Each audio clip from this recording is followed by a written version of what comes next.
as you use them for your glory.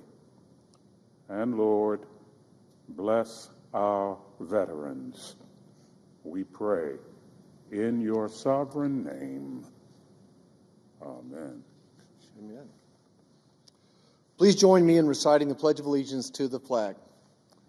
I pledge allegiance to the flag of the United States of America and to the republic for which it stands, one nation, under God, indivisible, with liberty and justice for all.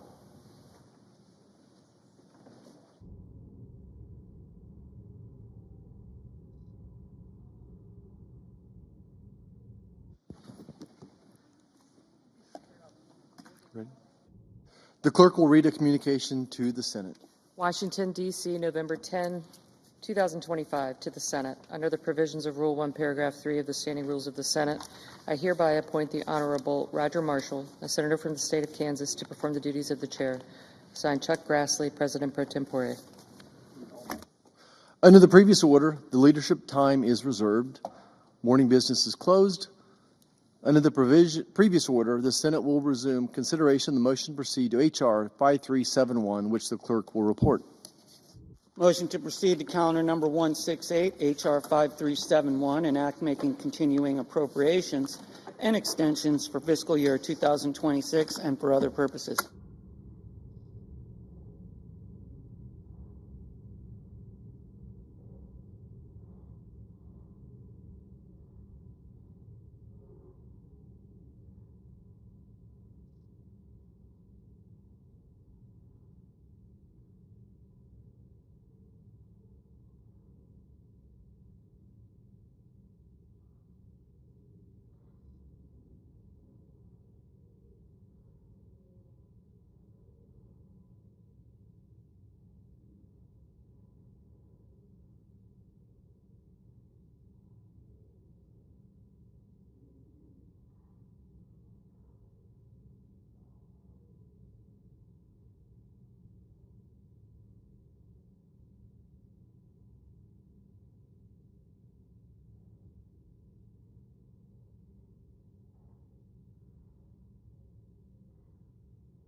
Leader?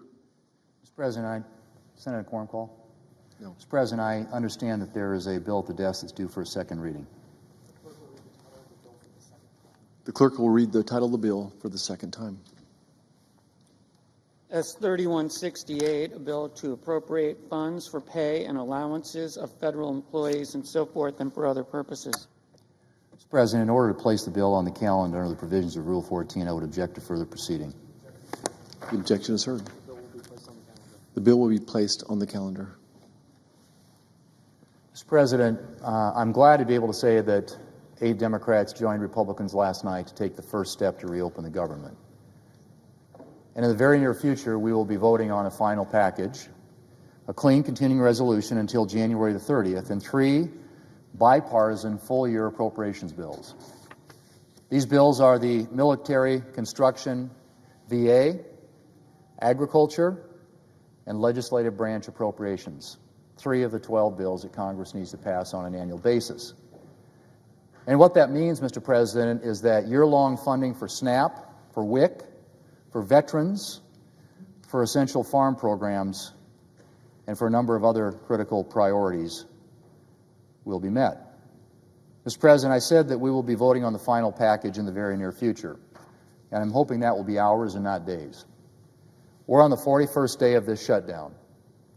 Nutrition benefits are in jeopardy. Air travel is an extremely precarious situation. Our staffs and many, many other government workers have been working for nearly 6 weeks without pay. I could spend an hour talking about all the problems we've seen, which have snowballed the longer this shutdown has gone on. But all of us, Democrat and Republican, who voted for last night's bill are well aware of the facts.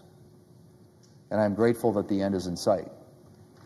But I would encourage every member of this body, Democrat or Republican, pro-bill or anti-bill, not to stand in the way of our being able to deliver the coming relief quickly. The American people have suffered for long enough. Let's not pointlessly drag this bill out.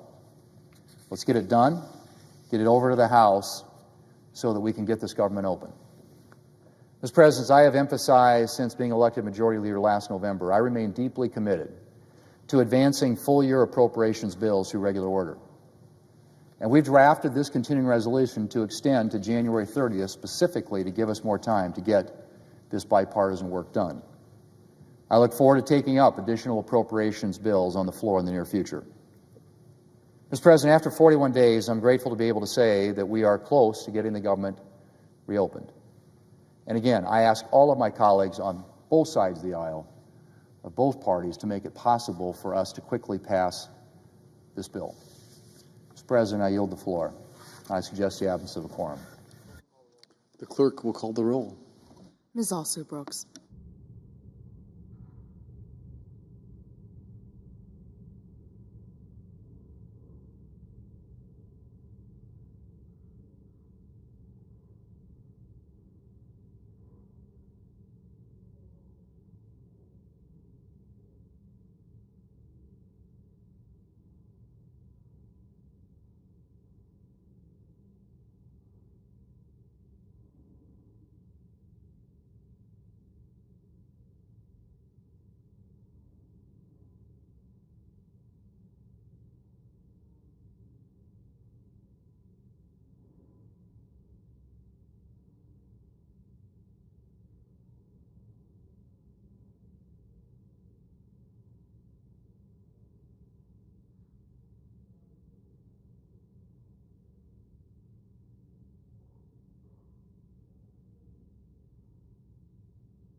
Mr. President. Majority Whip.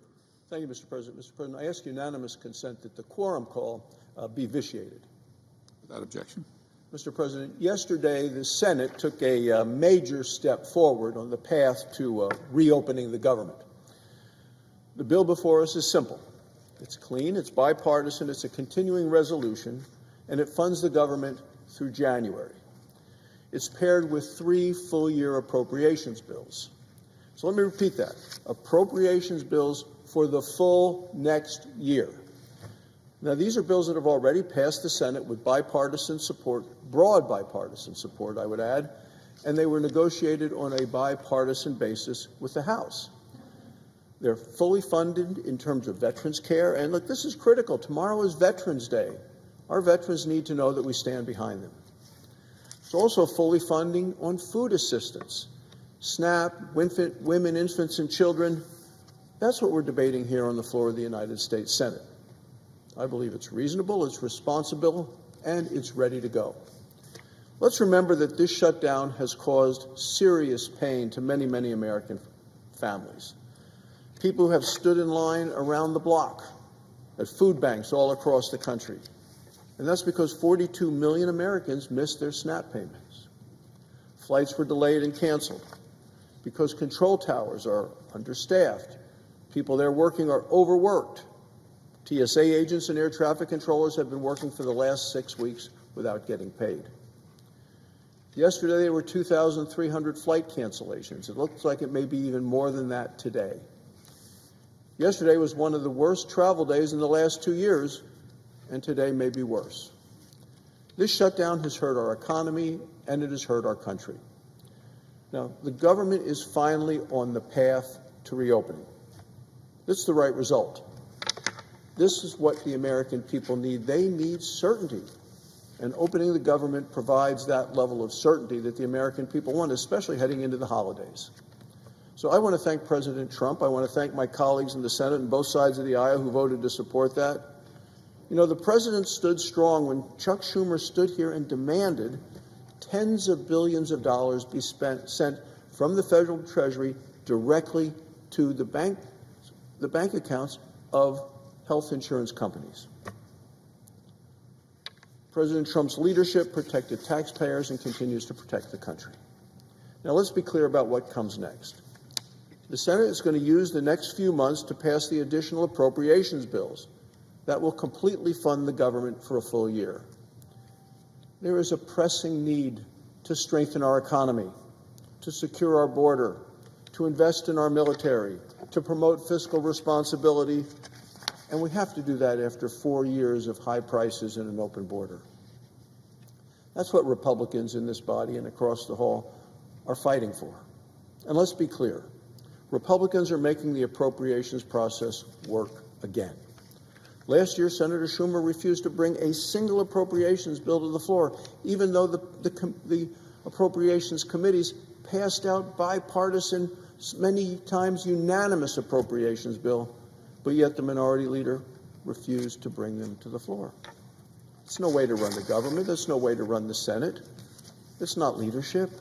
The debate ahead is also about the many failures of the Obama health care law known as Obamacare. This is a debate that Republicans welcome. Mr. President, health care in America is broken and is unaffordable, and it broke the day that they passed Obamacare. Costs have exploded. Obamacare premiums have gone up 221%. That's what happened since the law passed. And recall President Obama at the time said premiums for families would go down by $2,500. It was all wrong. Democrats have no answer for that other than more direct subsidies directly from the federal government, directly into the bank accounts of the insurance companies. Republicans believe Americans deserve high-quality, affordable health care. Americans haven't gotten that since the day Obamacare became law. It's time, Mr. President, to reopen the government because Americans have waited and suffered too long. Thank you, Mr. President. I yield the floor. Suggest the absence of a quorum. Clerk will call the roll. Ms. Also Brooks.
Democrat leader.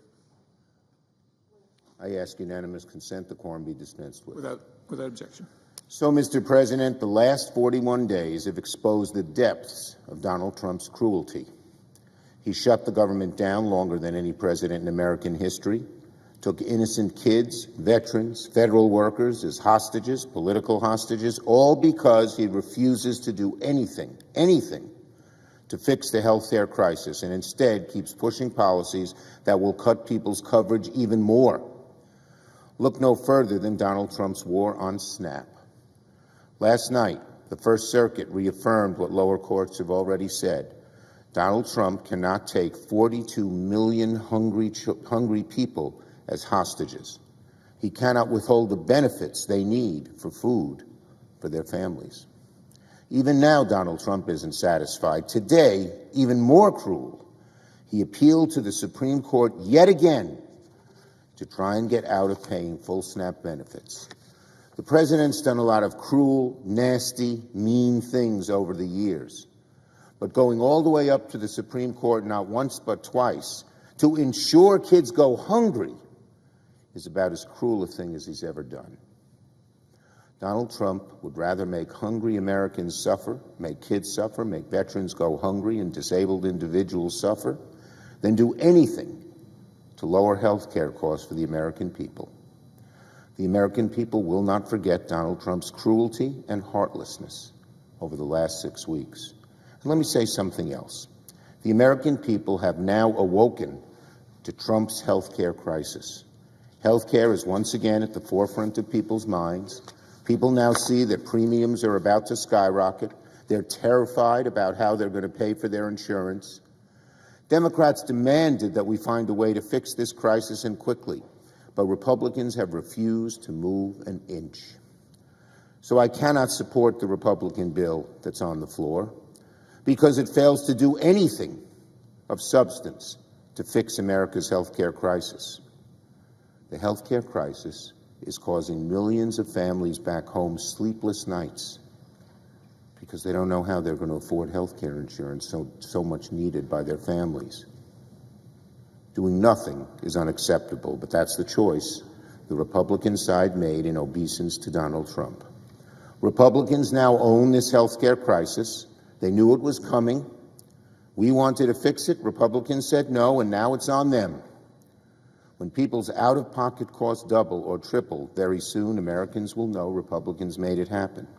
When 60-year-old couples start paying $20,000 a year for health insurance, they'll know Republicans made it happen.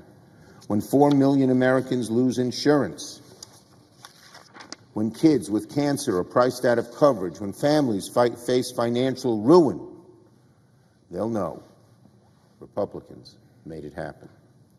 And the pain will only get worse as more and more people on ACA and with private insurance see their premiums go up and up and up.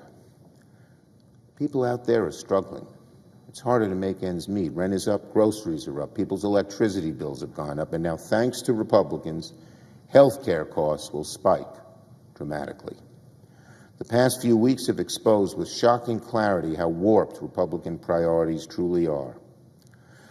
While people's health care costs have gone up, Republicans have come across as a party preoccupied with ballrooms, Argentina bailouts, and private jets.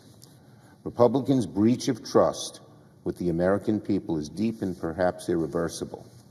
And now that they have failed to do anything to prevent premiums from going up, the anger that Americans feel against Donald Trump and the Republicans is going to get worse. Republicans had their chance to fix this, and they blew it. Americans will remember Republican intransigence every time they make a sky-high payment on health insurance. Yield the floor.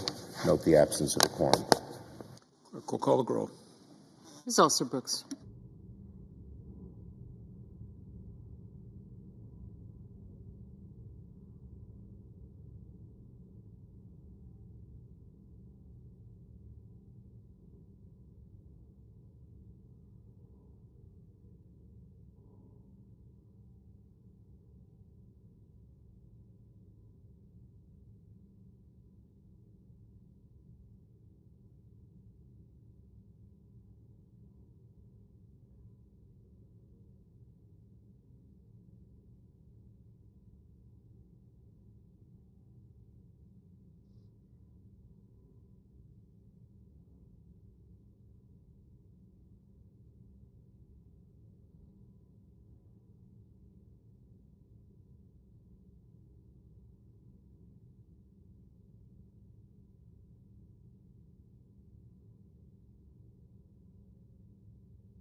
Democrat Webb.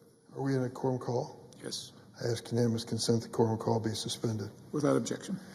Mr. President, after a record government shutdown of 41 days and 14 roll calls failing to reopen it, the situation was clear.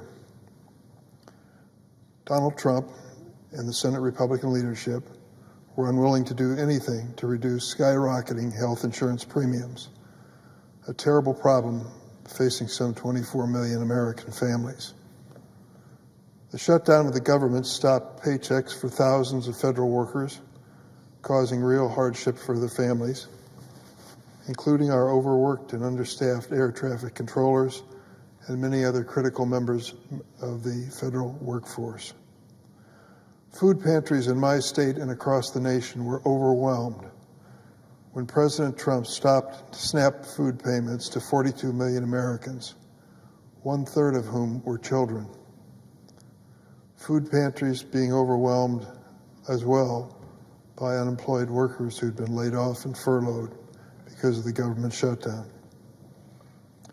So a group of senators sat down to try to find a bipartisan resolution. After lengthy negotiations, an agreement was reached with the Republican Senate leader, John Thune. We will agree to open the government until January 30th, 2026. During that time, we will pass 3 bipartisan appropriation bills that will fully fund SNAP, WIC, and all the veterans programs and finish our work on the remaining spending bills for this fiscal year.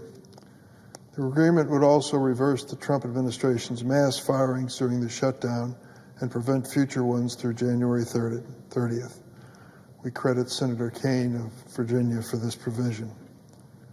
Leader Thune has also promised the Democrats an opportunity before mid-December to present a Democratic bill on the floor with proposals to change the law and protect American families from dramatic health care premium increases.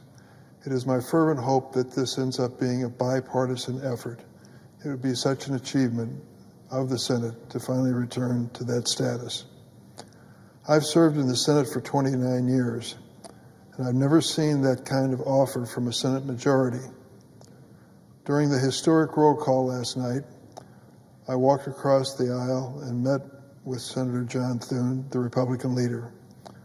I told him that I was counting on him to keep his word on this agreement. He assured me he would. The fate of this effort depends on both the Senate and the House of Representatives. After a 7-week absence, the Speaker Johnson needs to call his members back and join us in the hard work that lies ahead. Many of my friends are unhappy. They think we should have kept our government closed indefinitely to protest the policies of the Trump administration. I share their opinions of this administration, but cannot accept a strategy which wages political battle at the expense of my neighbor's paycheck or the food for his children. Mr. President, I yield the floor.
President. Senator from Colorado. Thank you, Mr. President. Is the Senate in a quorum call? No. Thank you, Mr. President. I appreciate the opportunity to come to address my colleagues today in the Senate, Mr. President. During the course of this shutdown, what has now become the longest shutdown in American history, there are a lot of people around the country wondering about what has been at stake in this debate and in this argument. And I think with every day that has gone by, it has become clearer and clearer what is at stake. I have heard my Republican colleagues, including the leader of the Republican Party in the Senate, come to the floor to say over and over and over again that not a single Republican in this chamber, not a single Republican in the United States Congress voted for the Affordable Care Act when we passed it in 2010. And for them, that's a badge of honor. That's a badge of honor that they recall from the last extensive debate we had around here about health care. And I deeply regret the fact that they are so proud of not having voted for the Affordable Care Act. It's true, there was not a single Republican in the Congress that voted for that bill. And that bill was far from perfect, I'll admit that. Even at the time, I was leading the fight for a public option to be included as part of the Affordable Care Act, Mr. President, because I thought it would be a very important part of constraining costs for the American people in our health care system. I'll say more about that in a minute. In the end, it was not included. In the end, we couldn't overcome the objections of the special interests who wanted to not deny the American people that choice, but it was an important case to be made, and we made that case. But I voted in the end for the Affordable Care Act, even though the public option was left out of it, because it did some really important things for the health care system in America. And most of those had to do with making sure that the insurance companies couldn't throw you off your insurance just because you got sick, that cancer and other conditions could no longer be a pre-existing condition, that you could still get health care even if you had the misfortune, as I have had, of having cancer, that there would be no lifetime cap that would prevent you from being able to provide health care or mental health care for your children or for your family just because things had gotten expensive over a period of time. And these were really critical decisions that were made as part of that bill, in addition to the expansion of Medicaid across the country, to be able to ensure that more working people had the chance to be able to afford health care. Which brings to mind one of the really unusual, the unusual context in which we have health care debates in America, which is that we are the only rich country in the world. We are the only industrialized country among all industrialized countries where health care is not a right of citizenship for everyone who lives in that country.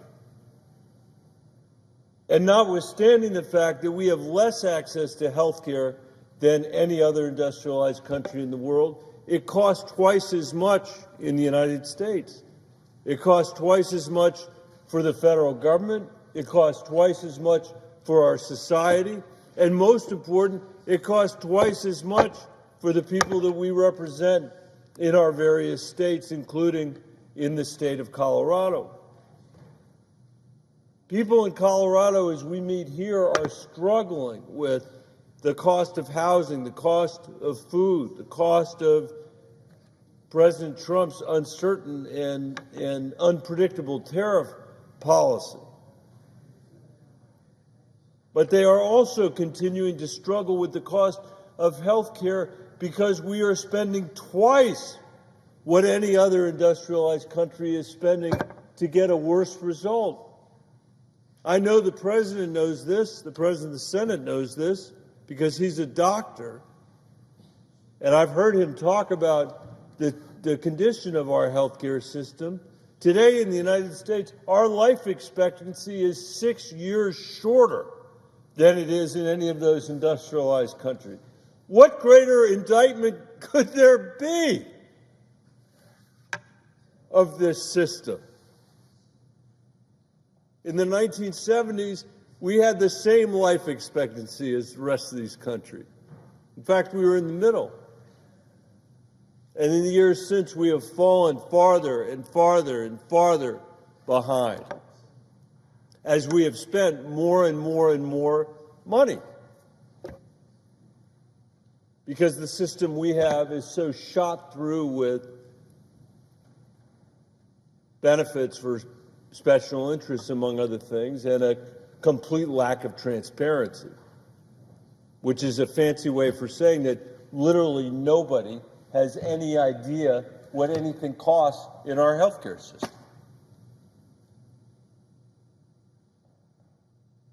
I know the presiding officer agrees with that.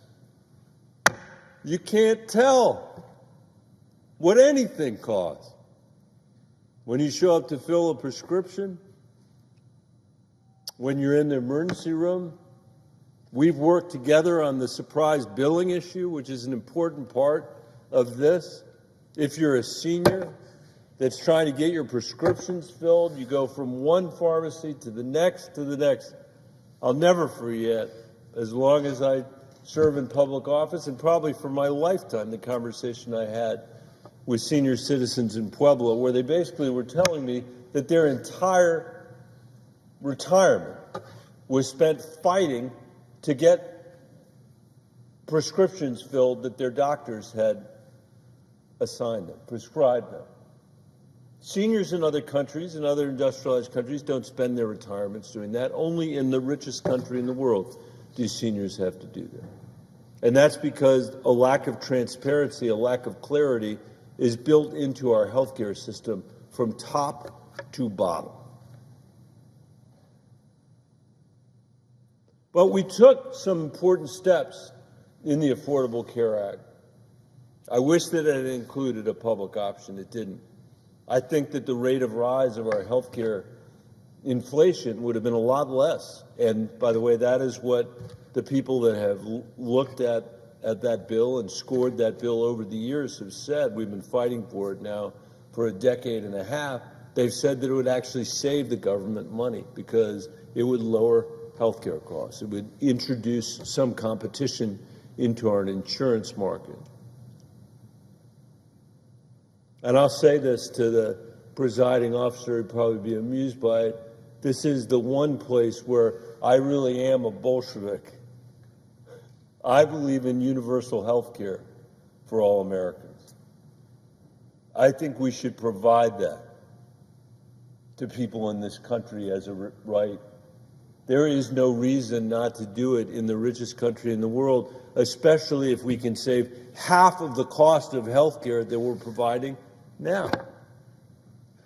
And families all over my state, all over Colorado, are fighting to get their kid the mental health care that they need, are fighting to get their parents the prescriptions that they have been prescribed, are fighting to hold on to their own health insurance because that also has become less and less affordable over the years. That is a fight that no one else in the industrialized world has to have. And I think it's important to point out that most of the people that I'm talking about, almost all the people that I'm talking about, are working for a living in this country and still can't afford health care, still can't afford the peace of mind that they know that if their kid breaks their leg on a hike or breaks their leg skiing or needs to have the benefit of a mental health counselor, that's something that our safety net provides.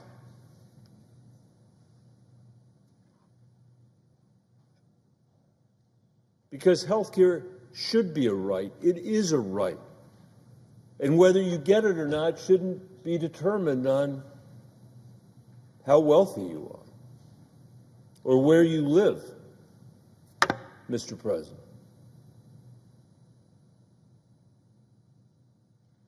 And I think given the rhetoric that I hear out here sometimes about makers and takers and all that other stuff, it's important to point out that almost all the people that I'm talking about are working or taking care of children or are retired.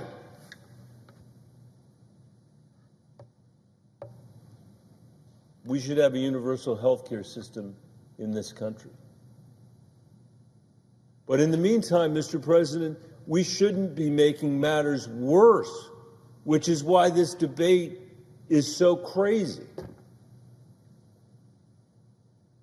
When we passed the Affordable Care Act without a single vote from the Republican Party in the House or the Senate, they said that they were going to make President Obama a one-term president. They said I was going to lose my Senate seat. In fact, I was asked on national television whether I would lose my Senate seat as a result of my vote on the health care bill, and I said, if that's the cost of being here for that period of time, it's worth it. I'm happy to lose based on that vote.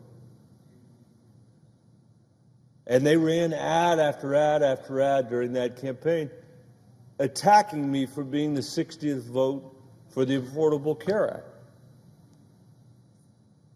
And because I survived and a couple other senators barely survived, we were able to preserve that bill, and 30 million people who would have lost their health insurance in America didn't lose their health insurance.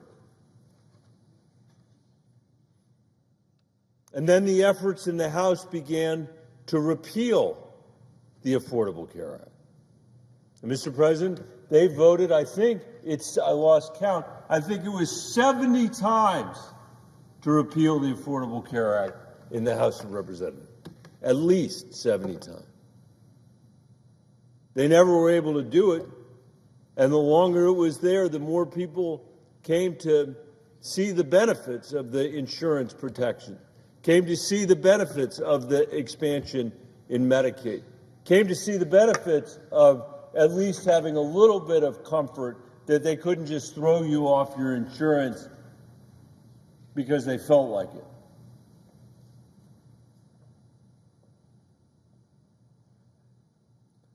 And now we have found ourselves in a debate related to the tax credits that so many Americans rely on to make the insurance just a little bit more affordable. I wouldn't say affordable. I'd say a little bit more affordable. I'd say barely affordable, but somewhat more affordable at a moment when grocery prices are what they are, at a moment when rent is what it is, at a moment when we're dealing with the incredible uncertainty that these tariffs are causing. It would seem the least we could do is not make matters worse. The least we could do is extend the benefit, the tax credit, so it's a little bit easier for people to buy insurance for themselves and for their families. But just like, Mr. President, with the passage of the Affordable Care Act, when not a single Republican supported it, just like when they voted 70 times in the House of Representatives, 70 times to repeal the Affordable Care Act, during this period, this episode, this shutdown, the longest in American history, the Republicans have voted 15 times to take away those benefits from the American people that they're relying on just to make insurance a little bit affordable. And we have taken the position that we shouldn't make matters worse. And, Mr. President, that's why I voted again against the budget that's been proposed by President Trump and the Republicans, because they refuse to extend the tax credits. They refuse to make things just a little bit better for the American people. I can't say I'm surprised by the position. Who could be surprised? After a vote on the Affordable Care Act where nobody joined it, all those years of voting to repeal it, running to make President Obama, they said, a one-term president. And now the vote, day after day after day, to not provide the American people the benefit of those tax credits. And before this debate closes, I just want to say again, Mr. President, that the current system is in dire need of help. The American people are hanging on to their fingertips when it comes to the cost and availability of health care. There is no rich country in the world that doesn't have a universal system of health care. There is no rich country in the world that doesn't routinely supply access to doctors and primary care, access to mental health care for families and for kids, prescription drugs that don't cost an arm and a leg. It is not a pain point for those people in the different phases of their lives, much less a pain point every single day, which it is for the people that I represent in Colorado.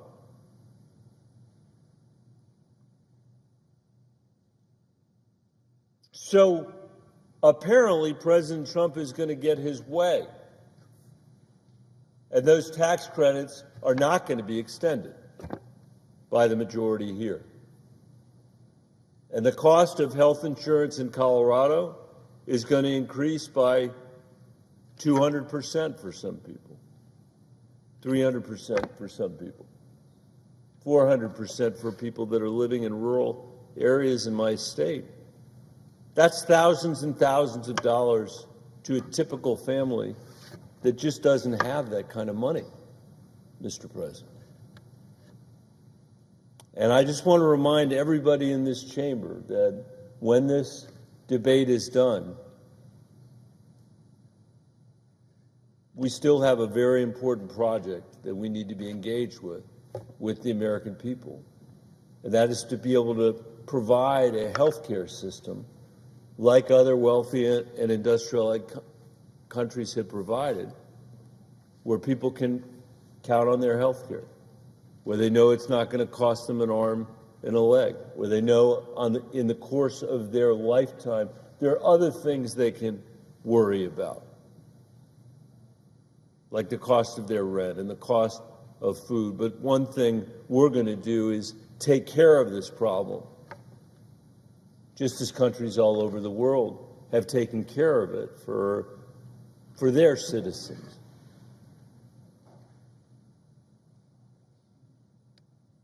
I wish I could say that the politics around health care have gotten better over the years that I've been here. They really haven't, Mr. President. But I think that the debate that we have had in this moment is going to serve to clarify who's fighting to try to make this system better for the American people and who's not. I guarantee you this, as long as we have President Trump and the White House and a majority of the Republicans in this chamber, we will never have political leadership that's fighting for universal health care, that's fighting for a public option that can be available to every single family in America. By the way, that's my proposal. It relies on everybody in America to make the best choice for their family. It's not something that would be imposed from here. It'd be the chance for every family to say, you know what, I'll stay with the private insurance I have, or actually I'd rather be on a system that's run by Medicare, where I know I'm going to have access to mental health care and health care for my family in a predictable way. And I'll just close. I can see my colleague from Massachusetts. I'll close by saying my heart especially aches for young people across this country, the people the age of my own daughters. I had a young woman ask me the other day, a recent graduate of Western State in Gunnison, Colorado. She said, "I'm coming off my parents' insurance when after I'm 26. You'll remember we put that in the health care bill. Before that, there was no opportunity for people to stay on their parents' insurance. We did it. We said you get to stay until you're 26. But then she said to me, Senator, what am I supposed to do? Take 2 or 3 jobs to pay for my health insurance when I have to come off my parents' insurance? And I said, that is exactly the right question.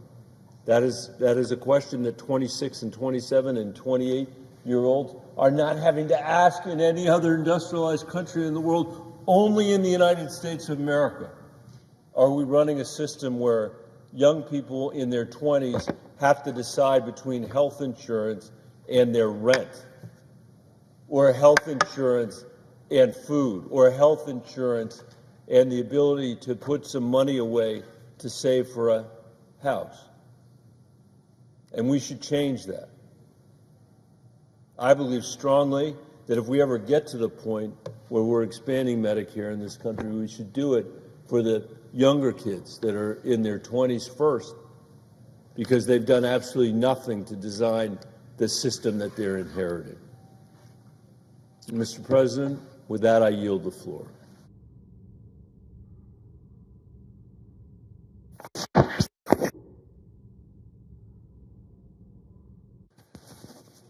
Mr. President.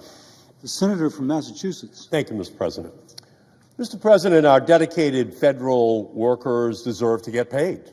And I'm glad this deal means that the government will reopen, that public servants will be returning to work, and that they will receive their paychecks, including back pay. And I'm also pleased that this deal will prevent Donald Trump from further delaying SNAP benefits for hungry children, senior citizens, and families. Using hungry people as political pawns, which is what Donald Trump has been doing, is disgusting. But this legislation does nothing concrete to lower costs or protect health care for millions of Americans from MAGA Republican attacks. There's 22 million Americans who are going to see dramatic increases in their health care costs at the end of this year. 22 million Americans who are going to be very concerned about the health care of their families. I cannot support this deal. I cannot support a deal that does not say to those 22 million American families, including 337,000 of them in the state of Massachusetts, that we have not been able to reach an agreement here because Republicans refuse to come to the table to talk about their health care costs that are about to skyrocket, and for many of those 22 million families, skyrocket out of the ability of those families to even have health insurance. And this is on top of their housing bills, their grocery bills, their electricity bills, all of their day-to-day needs that are absolutely skyrocketing. And of course, if they can't already deal with all of those other bills, seeing those bills skyrocket thousands of dollars for their health care, or tens of thousands of dollars for their health care, because of the Republicans' decision to kill critical Affordable Care Act tax credits, are going to be devastating for those families. I have one constituent, Jeff from Natick, who right now, because of the health care tax credits, has a $30,000 bill for his stage 4 cancer drugs, lung cancer. If they expire, his bill is $300,000 a year. That's what we should be debating out here. And by the way, there are 22 million stories just like that that are about to hit American families. And this health insurance time bomb, coupled with deep cuts to Medicaid, will also be a brutal 1-2 punch which devastates community hospitals throughout the United States, leaving millions of Americans with reduced care or no care at all. So here's what we have right now. 22 million American families are starting to think about what's going to be on their table for Thanksgiving. Just coming up in 2-3 weeks. And for all of them, they're saying, we're losing the tax subsidies, the tax credits that help us to pay for our health care bills. 22 million Americans will have that as their primary conversation this Thanksgiving. The Republicans who serve in the House and Senate, they're not going to have that conversation because their health care coverage is going to continue. So what about those 22 million American families this Christmas, this Thanksgiving, who are losing their benefits? What are the Republicans saying to them? Because they're going to be scared. They're going to be angry that they will not be able to afford this holiday or any holiday in the future because their health care bills are just going to be going up by thousands, tens of thousands of dollars a year, which they don't have. And again, it's in the context of their electricity rates, their food costs, their clothing costs. Everything is skyrocketing for them. And they're not getting raises that will help them to pay for it. 22 million American families. So let me just tell you, I heard from Laurie in North Truro, the insurance for her and her husband is increasing from $6,000 a year to $26,400 a year. Who can afford to pay more on health insurance? Who can afford to pay $20,000 more on their health insurance and just get the notice now that it's over on December 31st and have the Republicans just walking away from that problem for Laurie and for 22 million other Americans? Now they're going to have to decide, do I take the funding from retirement savings? Do they just do without other things in their families' lives? Because $20,000 is a lot for a family who are not millionaires. Millionaires don't qualify for this tax credit. It's just regular families. It's middle-class families. That's who qualifies. And they just don't have 20 extra grand under the cushion that can pay for their health insurance.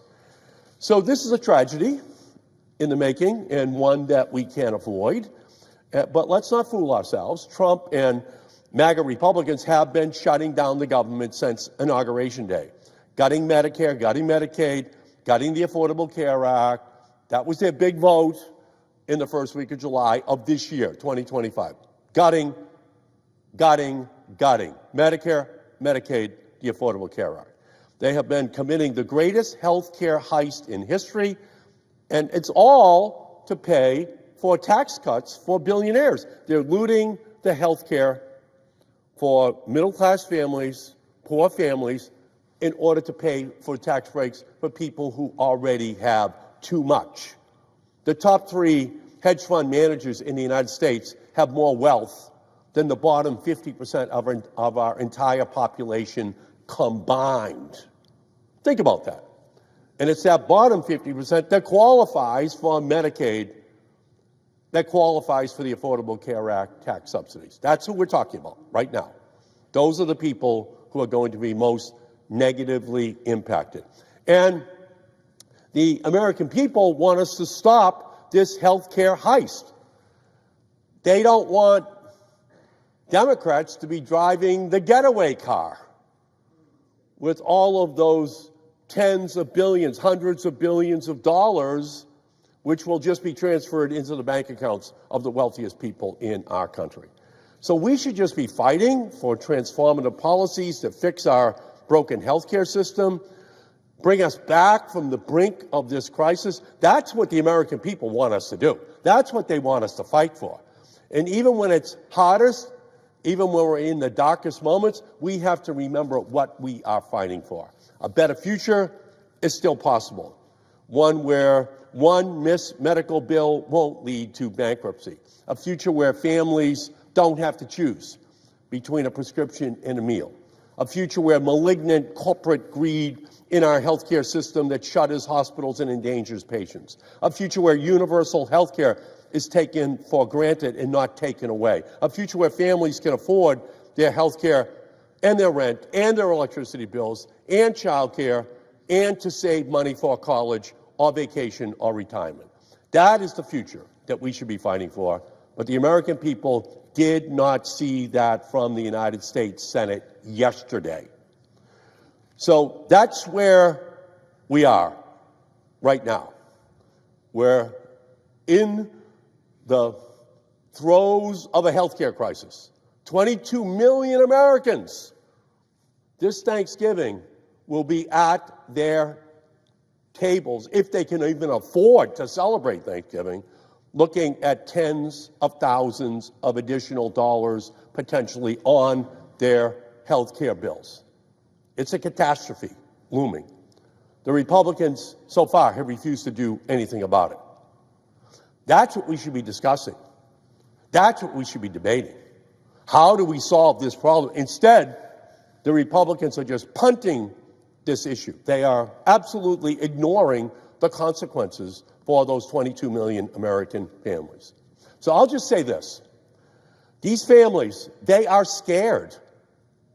These families, they are angry. But I'll say this, in addition to those 22 million families, tens of millions of other families are angry for them. They are pissed that people are going to be victimized by having their tax credits just be pulled away from them for their health care bills, and then that health care is going to be unaffordable for them. 22 million people and their families in our country. That is what we should be talking about here. And now the Republicans at the 11th hour are asking us to trust them that they will have a vote on extending the tax credits Americans rely on to afford their insurance. Remember when earlier this year Trump promised, we're not going to touch Medicaid. Remember that? Trump said, we're not going to touch Medicaid. 4 months later, he decimated it. Remember when Trump promised he would love and cherish Medicare? Then he slashed $500 billion from Medicare. How are we supposed to trust them? So to all of the Senate Republicans inclined to oppose a simple one-year extension of the Affordable Care Act, premium tax credits when a vote is held in December, credits that are hugely popular in both red and blue states, just remember that you do so at your own political peril. The American people are watching. They're angry. They want to know who is on their side. And they're going to remember your vote. They're going to remember your vote if you do not solve this problem. Thanksgiving is going to be the worst Thanksgiving ever for millions of families, knowing that they're going to lose their health insurance. And the Republicans can do something about it. And unless and until they do so, then we're about to hit a healthcare tragedy that was avoidable and that the Republicans have, in fact, created. This is a man-made crisis.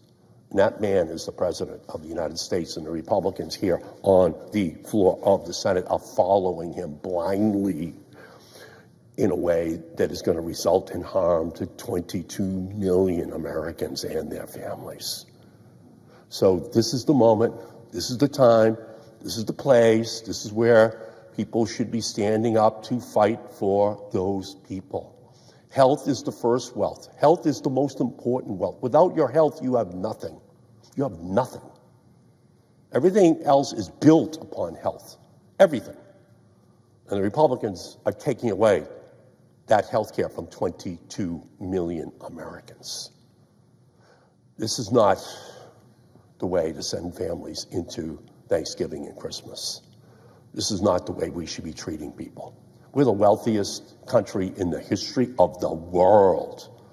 Yale University has made it very clear that 50,000 people additionally are going to die per year if all of Trump's health care cuts go into place. That's 500,000 people dying over the next 10 years if these health care premiums, if Medicaid is slashed. That's on this body. That's on this Senate. That's on the Republican leadership. And all I can say to you is that this is a mistake. It's an historic mistake. It's cruel. It's wrong. It's not what we should be doing to those who are most vulnerable, most in need in our country. And that's is what the Republicans are about to perpetrate upon this country. We're better than this. You can't have trillions of dollars in tax breaks for the wealthiest and then saying we don't have enough money for those who are sickest. You only have room for a tax break after you've taken care of the sickest people, the people most in need of health care in our society. That's when you have room for tax breaks for billionaires. The Republicans are doing just the opposite. First, tax breaks for billionaires. Then we'll see what's left over. Oh, they say, we can't afford health care for 22 million Americans. We can't afford to take care of their families because we don't have enough money. Why don't you have enough money? Because you gave the tax breaks to billionaires. You gave the tax breaks to millionaires. That's why you don't have enough money. And who are you going to take? Who are you going to take it out on? Who are you going to say all of a sudden with your green eye shades that you're really concerned about the federal budget deficit? You're going to take it out upon those who are least healthy, those most in need of help in our society? No, we're better than that. So this is a historic mistake. But just remember, the Republicans have always harbored an ancient animosity towards Social Security and Medicare and Medicaid and the Affordable Care Act. They voted against all of those programs. And now with Donald Trump, they have an ability to gut them. And that's what they're doing.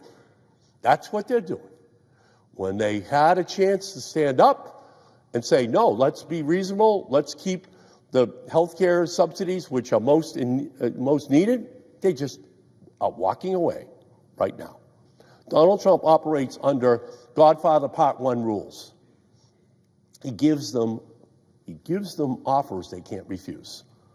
And we saw that with senators who tried to stand up to say, no, the Medicaid cuts are too deep. The Affordable Care Act cuts are too deep. Trump just called them and said, your career is over. You will not be a senator again. So now we're seeing the remaining senators who are here, who are Republicans. And they are just saying, whatever you want, Mr. Trump, whatever Russell Vought wants at OMB, whatever Stephen Miller wants, we'll do. We're not going to have a negotiation. We're not going to sit down.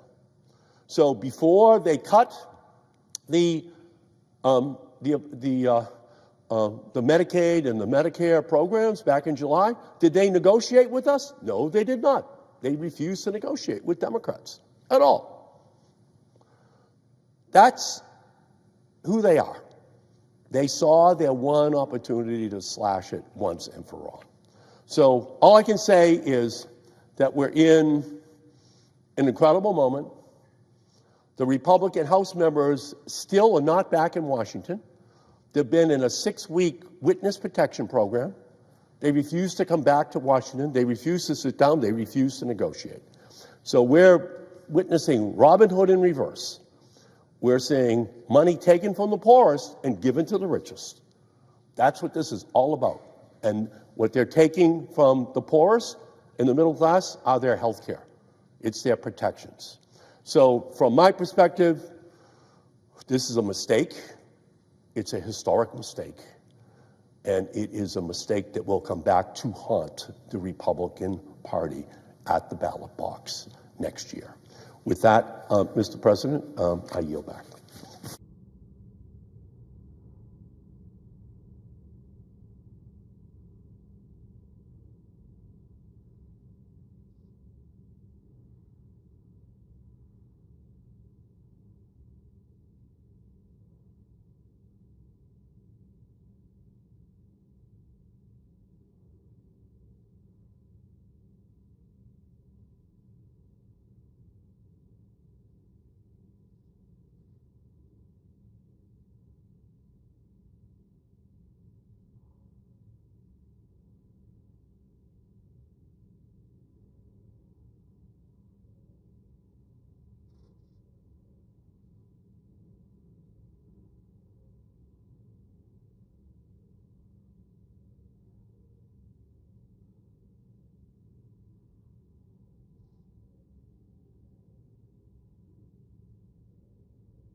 Senator from Louisiana. Mr. President, I've been coming to the floor to speak about how can we go forward in a way which actually lowers lowers the cost of having health insurance for those who are on the exchanges and begin to build to a future where we lower the cost of health insurance and health care for everybody, whether you're on an Obamacare exchange or an employer-sponsored insurance or you name it. And so we know there's going to be a vote as part of this agreement to reopen the government on what to do about the exchanges. So we need to be thinking and talking about the solutions that are out there that benefit the American people. And of course, what the issue is underlying, people cannot afford their health insurance. They cannot afford their health care. Those are two different things, by the way. The cost of health care is what dictates, theoretically at least, the price of health insurance. If you lower the cost of health care, then you would lower the price of health insurance. I saw this as a physician practicing in a hospital for the uninsured for 20 years. I should say the uninsured and the poorly insured. There have been middle-income people who could not afford their insurance and or could not afford their health care. So how do we get out of it? Well, first, it's complicated. We've got to be creative, and we got to abandon set positions. Sometimes we're in this chamber, and all we do is stick to our guns, and if the other party suggests something, we automatically reject it. We've got to move beyond that, not as, oh my gosh, the other side proposes, I reject, but rather, wait a second, let's listen. Is there a solution here that can benefit the American people? Now, Obamacare tried to make, and has tried to make, health care affordable, health insurance affordable, by just throwing billions at it. And the problem with that doesn't make health care affordable. It just makes the health insurance premium less expensive for those who are on the exchanges. But this actually drives up the cost of insurance for some and does nothing about the underlying health care costs driving up the premiums for others. So what's my proposal? I would propose that we instead of paying insurance companies to manage more of our billions, why don't we trust the American people to manage their own resources, to manage their own care, with something which I call a pre-funded federal flexible spending account. Now let's first talk about the enhanced premium tax credit, which is the center of this discussion. Just a primer. Let's get the basics. There are two types of premium tax credits used to fund insurance for those who are on the Obamacare exchanges. One is the baseline tax credit in the original Obamacare law, which helps pay for the premiums for those who earn less than 400% of the federal poverty level. But that didn't control costs, and so during the COVID epidemic, the Biden administration put in something called the enhanced premium tax credit. It provides some additional benefits for those less than 400% of federal poverty, but it gave additional benefits for those above 400% of federal poverty. If you will, acknowledging that Obamacare had not controlled health care costs, and premiums on the exchanges for those above 400% have become unaffordable. So, let's be clear. The discussion we're having now is not about the baseline premium tax credits. It is about the enhanced premium tax credits, which started under the Biden administration. So it begs the question, why were enhanced premium tax credits necessary? Well, as we said, the cost of health care has continued to rise.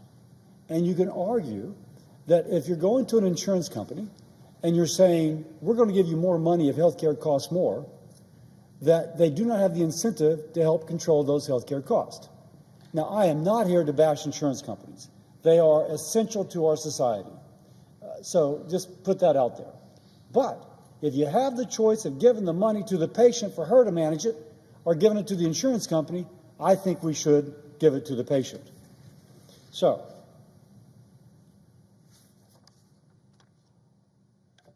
the question is, can we put in programs that lower the cost of health care? How long will they take effect? And what do we do in the interim? Well, it's too soon this coming year to put in programs to lower the cost of health care. but it's not too soon, which is to say we can put in programs that empower patients to manage their costs and give them the money as opposed to giving it to the health insurance company. But to do that, we got to think differently. So, how do we lower costs for the coming year for the individual who's on the exchanges? Now, it's important to realize that the total cost of having health insurance is not just the premium, but it includes the deductible and the copay. So if you can help with the deductible and the copay, that is as effective or even more effective than helping with the premiums. So what I'm proposing is something which actually helps the patient become a wise consumer of health care, helping her with the premium and the copay, working with the health insurance policy, with the health insurance policy, but in a way which lowers their cost. Now, let me be clear. This is not the official Republican position. President Trump has endorsed the concept, but it's not, say, for Leader Thune. But I am the chairman of the Health, Education, Labor, and Pension Committee, which has jurisdiction over this, and we will be having hearings in the near future to address this. And my motivation is as a senator and as a doctor who wants to make health care more affordable for all Americans. So, let's discuss what I'm calling a pre-funded, flexible, can you get my marks a lot again? A pre-funded flexible spending account. So first, here's what we currently have. An enhanced premium tax credit, which is going to take $26 billion next year and give it to insurance companies to tell the patient what she can buy and what she cannot buy. Now, I have a typo here, and I fixed it yesterday, but I got to fix it once more. 20% of the money, 20% of the $26 billion going out the door to help pay for insurance premiums actually will go for deductibles, will go for profit and overhead of the insurance company. So let me just change this right here. Again, I had a typo yesterday, I have a typo today. 20% of the money we're giving to the insurance companies under the enhanced premium tax credits goes for profit and it goes for administrative overhead. Only 80% goes to pay for the insurance premium, to pay for health care costs for the person who's the recipient. Let's speak of what I am describing, the pre-funded flexible savings account. Pre-funded because you take the enhanced premium tax credit, instead of giving it to the insurance company, you give it to the individual and her family through a flexible spending account. A flexible spending account which millions of Americans already have. She can use this money to pay for prescription drugs, for dental work, for medical care, eyeglasses, orthodontia, much more flexibility than through a traditional insurance policy. And the key thing is, whereas if we give the money to the insurance company, 20% goes for profit and overhead. If we give it to the patient, 100% goes to health care that she needs. 100% goes to her family's health care needs. 100%, not 80%. This is better value for the health care dollar. Next, please. Oh, I'm sorry. Do I have another slide or not? I have to stand on the floor. Now, who would get it? Every eligible American citizen on the exchange would receive a pre-funded flexible spending account equal in value to the enhanced premium tax credit they would have received had the money gone to their insurance company. It doesn't pay for insurance premiums, but it pays for the actual health care that they actually need.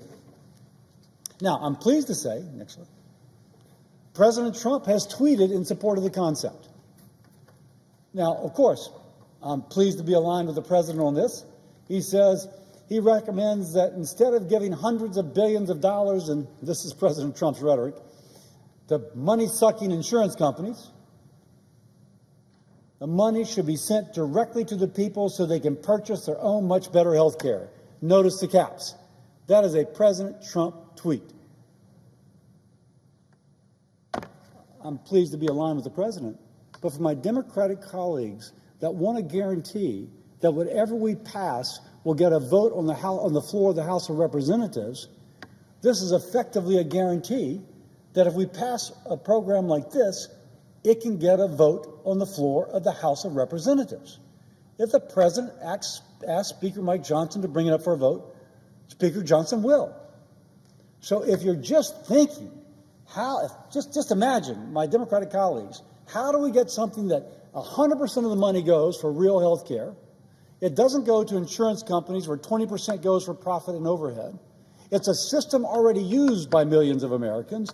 And may I say, it all but guarantees to get a vote on the floor of the House of Representatives. This tweet gives them that assurance. Now, some immediately began to criticize the president, assuming that he was going to take all the money going for health insurance premiums and put it in one of these flexible spending accounts. That's not true. Go back to what I said earlier. We only are talking about the enhanced premium tax credits, which would pre-fund this flexible spending account. We are not talking about the baseline premium tax credits that are part of the original Obamacare article. By the way, Republicans want people to have coverage. This doctor who used to take care of the uninsured wants people to have coverage. Now, the more I've discussed this, and this is the fourth or fifth time I've given this talk, I'm pleased to say that some of my Democratic colleagues are saying, hey, we can talk about this. Not quite there yet, but I see the wisdom of it. I'm willing to move forward with it, and I thank them for that. I want everybody in the Senate to put aside their prejudice, which sometimes is that if one side proposes it, it must be wrong. And I'll say to my Democratic colleagues, what I am proposing with the pre-funded flexible spending account is actually more closely aligned with how the original authors of the Affordable Care Act wanted that legislation to be implemented. I find it ironic that some of my Democratic colleagues are rejecting something which is closer to the original bill. But I think they're rejecting it in part because of misunderstanding, lack of knowledge, and maybe for some because a Republican is proposing. Put that trench warfare mentality behind you. Think about it. Could this be better for the American people? Can this accomplish the goal of making the possession of health insurance and paying for my family's health care more affordable? Now, for those who think this is too complicated, let me say that 72% of Americans who get their health insurance through a federal employer, a state employer, a local employer, 72% of us have a flexible spending account. My family and I have a flexible spending account. 47% of Americans who are on private insurance have access to a flexible spending account. Doesn't mean they take it, but it just means they have access. Millions of Americans are already using flexible spending accounts. What I'm proposing, let's just give the same option to people who are on the individual exchanges. Now, and by the way, let me just make the point. My wife and I, our family, we are on the Obamacare Small Business Exchange. Everybody in Congress is on a Obamacare Small Business Exchange. I am getting my flexible spending account through an exchange. All we're saying is open up the window just a little bit to allow those who are on the individual exchanges to likewise access that which I am getting through the Small Business Exchange.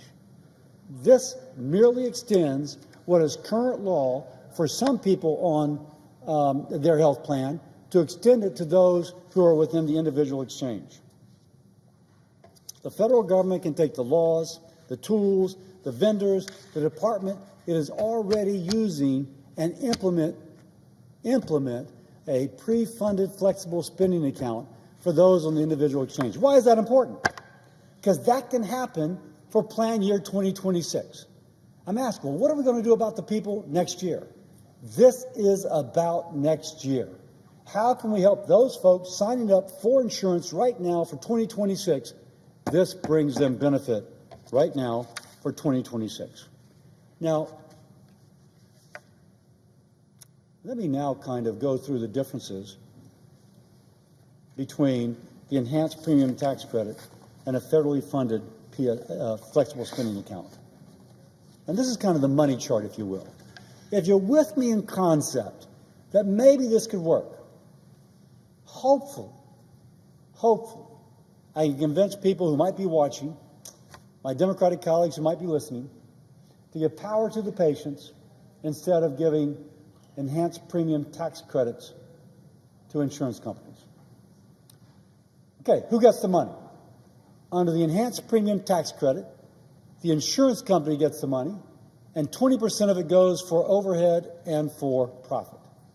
Under the pre-funded flexible spending account, a patient and the family controls the money. What can it be used for? The enhanced premium tax credit, it can be used for insurance premiums. Under the pre-funded flexible spending account, it can be used for real care, if you will. Dental visits, physician visits, eyeglasses, prescriptions, orthodontia. It has more flexibility than the traditional insurance policy has. Who makes the decision? Well, the golden rule. He who has the gold makes the rule. Under the enhanced premium tax credit going to insurance companies, the insurance company makes the decision. They decide what care you have, where you get it, and how much you are charged. When you have a pre-funded flexible spending account, the patient makes the difference.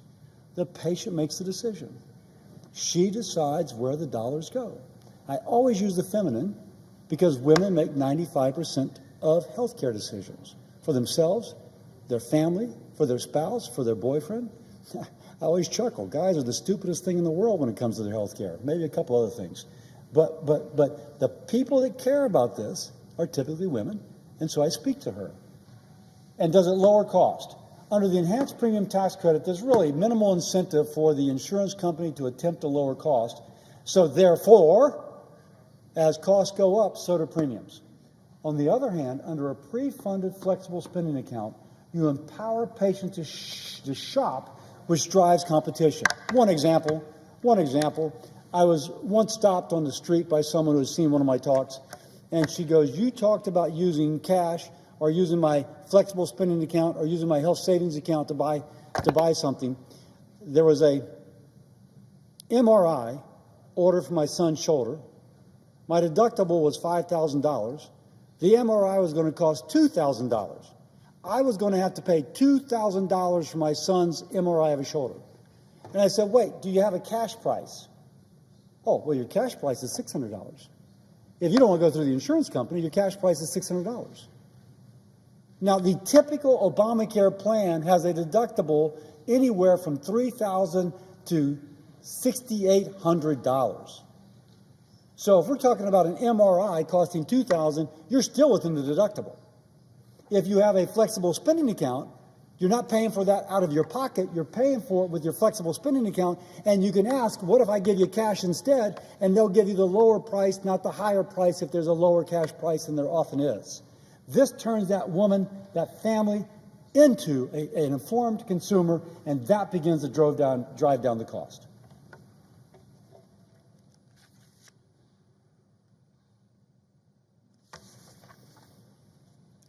This is the essence of giving power to a patient. The patient picks the best deal for her health and the best deal for her family's pocketbook. The pre-funded flexible spending account doesn't treat someone like a dependent of the federal government. They treat them like somebody who can make wise decisions for themselves and empowers them to make wiser decisions than the insurance company itself can. Now, some will ask, how much money does it cost? The first year, depending on how we structure it, it might cost just as much as our enhanced premium tax credits. Why? Because we're going to take the amount of money that would go for the enhanced premium tax credit and put it into a pre-funded flexible spending account. My Democratic colleagues should like that. They should say, wait a second, okay, it's still given the same value. In fact, I would argue better value, because when you give it to the insurance company, 20% goes to profit and overhead, and when you give it to the patient, 100% goes to real care, but the cost the first year will be about the same. But I will repeat, the difference is where the money goes. Because it goes 100% for real care, there's more value for every federal dollar. And once more, It's in the family's vested interest, financial interest, to purchase wisely, and that begins to drive down health care costs. And that, coupled with other reforms in year 2 of this program, in year 2, would begin to reflect itself in lower premiums. So, to conclude, here's the choice before us.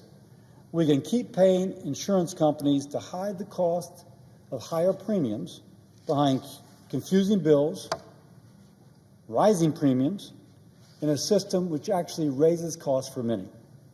Or we can give the patient the tool and trust her to pay for her care directly at fair prices with transparency.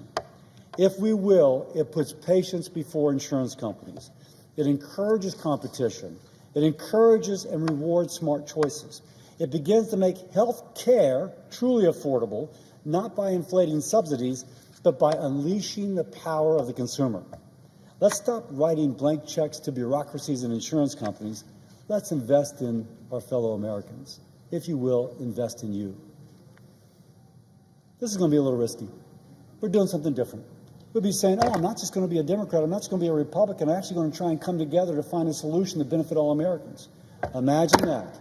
Congress putting partisan politics behind us to come up with a creative solution that actually benefits Americans a little bit out of our comfort zone. It's what we should be doing every day. I call upon us to do that today. We have to be willing to take the risk to solve the problem, not be afraid to do something different. We have to be willing to tackle complex problems, not retreat to our trench, which is labeled Republican or Democrat, and be afraid to come out to find a creative solution. I'm a Republican, but more than that, I'm a doctor who for 20 years tried to care for those who could not afford their health care or their health insurance. I invite my 99 colleagues to join me trying to find affordable health care and affordable insurance for fellow Americans. Let's be creative. Let's do it. And let's not just reject a proposal because maybe my side or your side proposed it. Let's fix health care. Let's give patients the power. And with that, I yield.